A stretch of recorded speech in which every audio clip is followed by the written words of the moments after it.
प्रभाग क्रमांक 19च्या बाबतीत मी सांगतो तुम्हाला. 19 मध्ये काय झालंय, अ मध्ये आपण मतदानाची प्रक्रिया पार पाडणार नव्हती. म्हणजे त्या प्रभागात फक्त नगराध्यक्ष पदासाठी आणि ब जागेसाठी मतदान होणार होतं. आपले जे बॅलेट युनिट आहे त्यासाठी त्यामध्ये 2च उमेदवार, नगराध्यक्ष पदाचा आणि ब जागेचा, एवढ्याच मतपत्रिका लावलेल्या आहेत. कॅन्डिडेट्स तिथं 2च, आपल्याला मतदारांना फक्त 2च मतं द्यायची होती. त्याच पद्धतीनं आपली ईव्हीएम बनलेली आहे, म्हणजे त्यामध्ये कोणताही बदल नाही. पहिला मुद्दा क्लिअर झाला 19 बरोबर. आता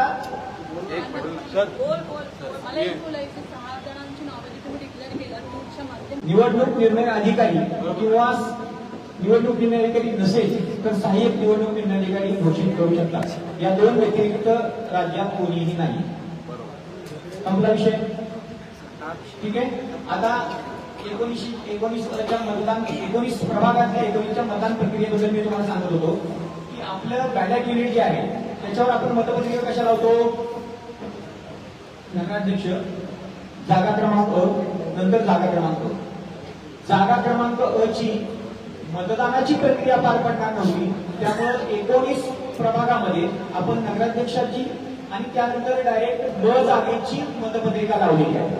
त्यामुळं तिथल्या ईव्हीएमला काहीही बदल करण्याची आवश्यकता नाही. ईव्हीएमला, कारण ईव्हीएम बरोबर. आता झाला हा पहिला मुद्दा. दुसरा मुद्दा, आपल्याकडे उरलेले जे 5 19 कंप्लीट होते. 19 झाला ना. त्यांना म्हणणं काय की 4 तारखेला मुदत वाढवली आहे 20 तारखेला. ही का नाही वाढवली? त्यांना लागू आहे का त्यांचा असा प्रश्न आहे. त्यांचा एक लक्षात घ्या, ही जी मुदत आहे ही कोणासाठी आहे, ज्यांची नामनिर्देशन वैध ठरलेली आहे. तुमचं नामनिर्देशन अवैध ठरलं, आम्ही ते अवैध ठरवलं आणि ते परत कोर्टाने पण अवैधच ठरवलं. हे क्लिअरिफिकेशन. त्यामुळे तुम्हाला ही सुविधा उपलब्ध नाही. Okay, clear. आता प्रभाग क्रमांक 5, 8, 10, 15 आणि 17 याच्याबद्दल मी तुम्हाला सांगतो. त्यापैकी कृपया शांतता, लाईव्ह चालू आहे. तुम्हाला प्रश्न उत्तर द्यायला नंतर सांगतो. मी तुम्हाला सांगितलं होतं, मला ती माहिती दिली. त्यापैकी प्रभाग क्रमांक 5 ब, 10 ब आणि 15 ब या 2 जागांचं, 3 जागांचं सुरुवातीला सांगतो. यामध्ये काय झालंय, आपल्याकडं ह्या ज्या